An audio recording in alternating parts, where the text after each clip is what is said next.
Hey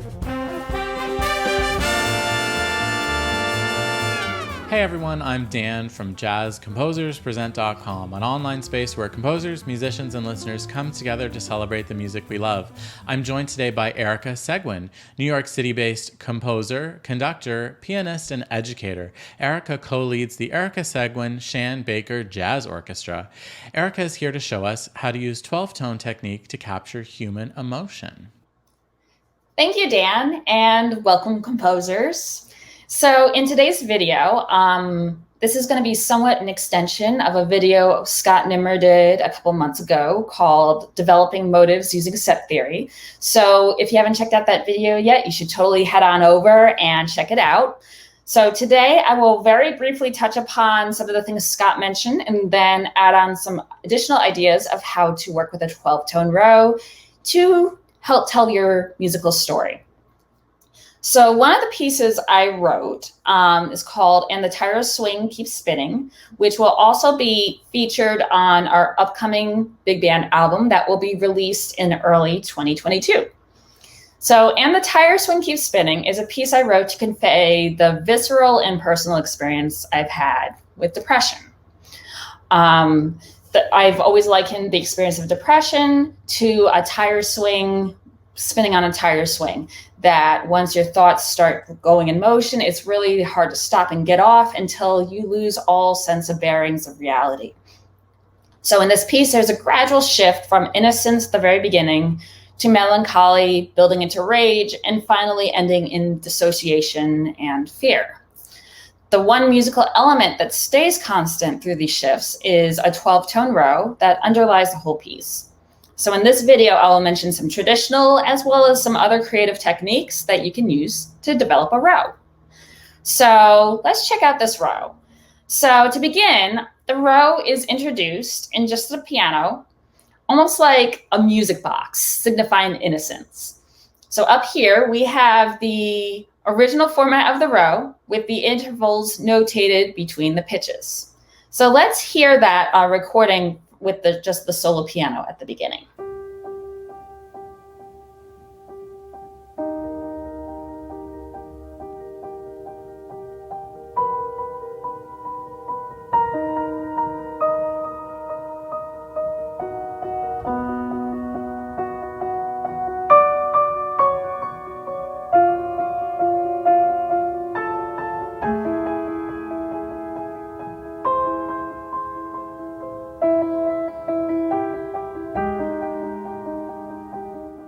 So there are many ways to work with a 12-tone row, and Scott already covered a lot of the most common techniques of transposition, inversion, and retrograde in his video.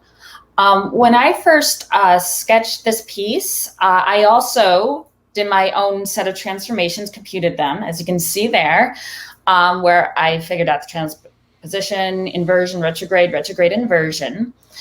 I actually used both the original row and also its exact inversion consecutively after each other when I composed the rage section of the piece, which features a very angry drum solo.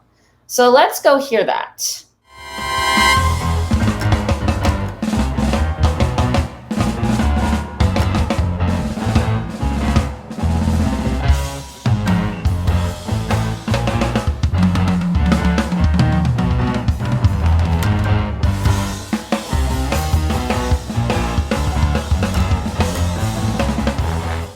There are also additional ways of working with a 12-tone row.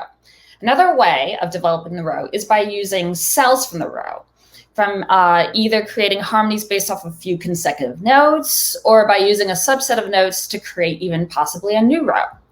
So if we look back at the original row here, the last 6 notes of tire swing are 2 augmented triads following consecutively from each other. So I experimented with movements of harmony by major thirds.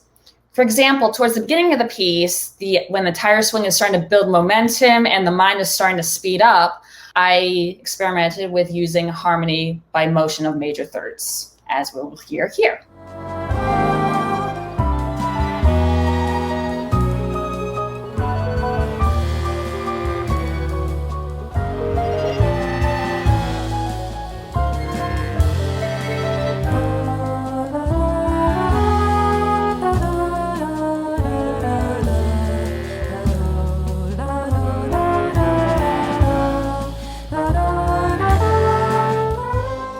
And I also experimented with motion of harmony by major thirds towards the end of the piece after the raging drum solo as kind of a way of winding down. So you can hear that in this next clip.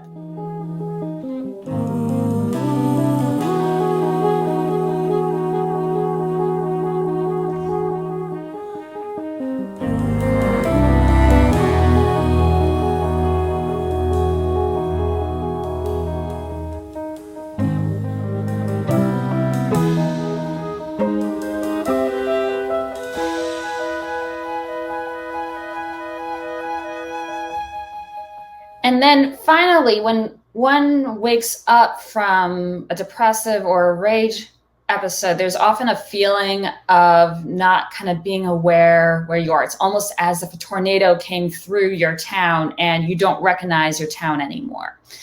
So it's a similar effect with the mind. There's like a sense of dissociation, of fear, of uncertainty.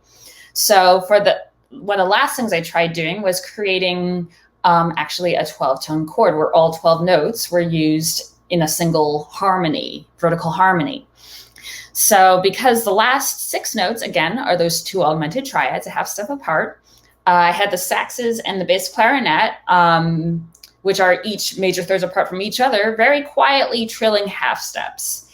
And the rest of the ensemble are playing the first 6 notes of the row in sustained bell tones above those tremolos. So let's hear that end section.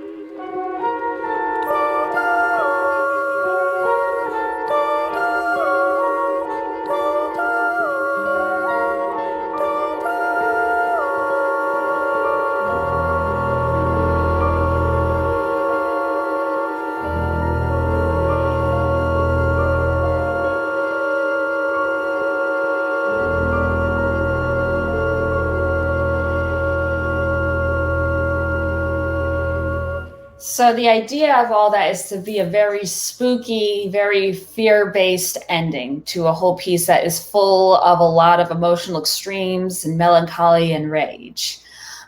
So when you're writing your own composition for using a 12-tone row, in addition to thinking about transposition and inversion and retrograde inversion, you can try some of these other techniques too to enhance the storytelling of your own piece. Thanks for watching today's mini lesson. Be sure to like, share, and subscribe. Drop any questions, comments, or suggestions for future videos in the comment section down below. To watch our full-length events and participate in live Q&As with our presenting artists, head over to jazzcomposerspresent.com. Thanks, and we'll see you next time.